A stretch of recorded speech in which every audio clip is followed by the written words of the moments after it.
Welcome back to TV5 News at 9. It is time now for Aging in Style with American Retirement Advisors. Joining us now is President and owner Joe Vitale. Thank you so much for calling in for us today. We're so excited that you're here.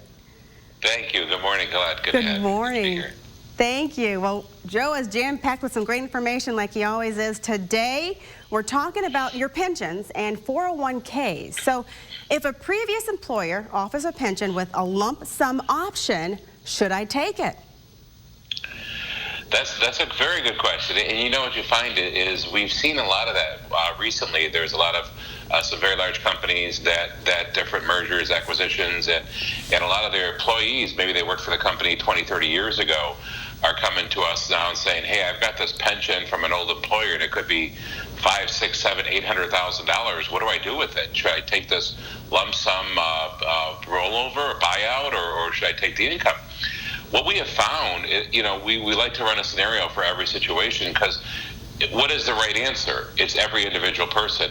But I'm a big fan of taking control of that and taking it as your own, as a rollover IRA, and making sure that now you have control. So heaven forbid anything happens to you, your family, now this money will stay in your family. You don't have to worry about any pension systems or pensions going broke, or any issues with, is my pension guaranteed? And we're not saying that taking control of it is a guarantee per se. Mm-hmm. There are some guaranteed things you can do with that, but there are some ways you can just live off of dividend income. There are some annuities that make sense. So yeah, I'm definitely a big fan. I would say there's maybe 10% of the time we haven't taken the lump sum rollover because it was the situation. But a lot of times, if you can take control of it and take it on your own, I think you're going to do far better off, and your family will be far better off in the long run. Okay, so Joe, what if someone does not take that lump option? What is a better option? Sometimes better options, like a lot of times, if you don't take the lump sum, they may have a really good payout. I would please never take a life-only payout.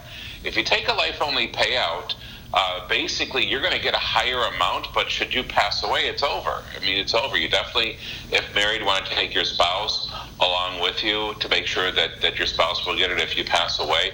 But again, there's just so many more reasons to take it as your own, take it as a rollover IRA, and it gives you so many more options for your future, for your retirement, for your total planning. Now, this is a popular question. What if one of us have a 401k from a previous job and have changed jobs? So what should we do with that 401k? Should we keep it there or transfer it, Joe?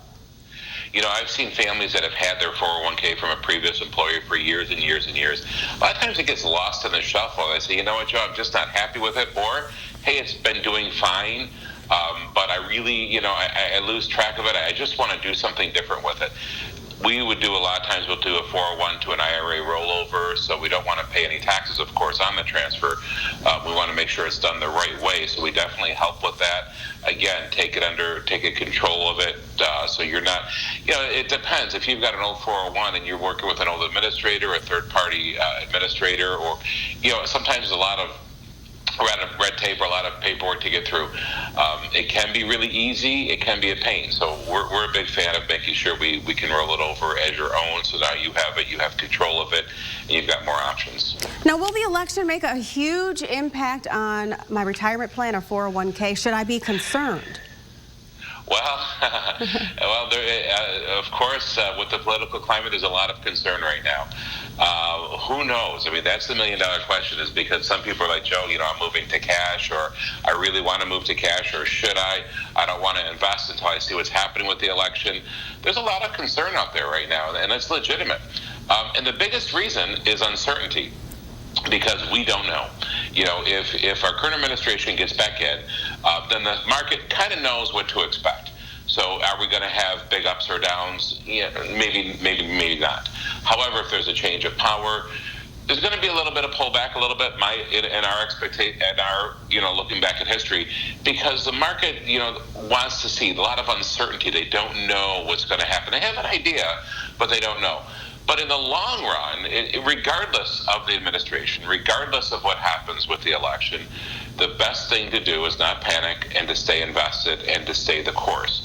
If we look at what happened in the last, back when COVID came up and everything went, oh my goodness, it was just everybody was the fear factor was huge. It's still out there, of course, but if you stayed the course, if you kept your head, you would have made your money back. So only just a few accounts are a little bit still behind right now, but growth was a huge winner this year.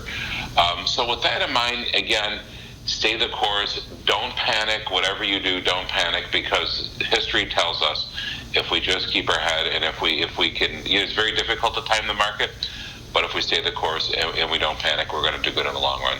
I love that. Now, I hear that taxes are going to be higher due to the stimulus a lot of us received. Should someone convert the IRA or 401k to a Roth account to take advantage of the lower tax rate, Joe? I think one of the things you have to look at is, regardless, we don't know. We know that under the current administration, they're talking about doing some repeals of payroll taxes or holding back on some of those right now for a little while to try to infuse more money. But regardless, with all the stimulus that's been happening, we know it's got to come from somewhere, whether they're taxes or whether business goes up. We know, regardless of what's happening with the new election, we know taxes one way or another are going to go up, especially when you look at the Trump tax cuts are going to sunset in 2025. They're going to go away unless they're reaffirmed. So what does that mean? That means we might have 5 years before we know taxes are going to go up to the old way unless they can be reduced again. So with that in mind, I'm a big fan right now of looking at a way to optimize your situation and making sure that if we can pull this money and go from taxable IRA money or 401k money and do a Roth conversion, by doing that, and we can just kind of balance the tax brackets and not go too high, you could really, really, really come out way ahead in this whole scenario by paying tax at a lower tax rate, converting some IRA money into a Roth, and making sure that we can pay at a lower tax bracket than at a higher one down the road. So yes, I would say every situation is different, of course, so get a hold of us and we can help you with knowing the right way how to do that. And I love the advice that you always give, Joe. Don't panic, stay the course, and come check in with Joe just to make sure everything is okay. Thank you so much for joining us, Joe. We appreciate it. All right, thank you, Colette. You're Take care. welcome. Have a great day now. Thank you, Joe. For any more information, just head on over to the Aging and Style page. That is on WNEM.com.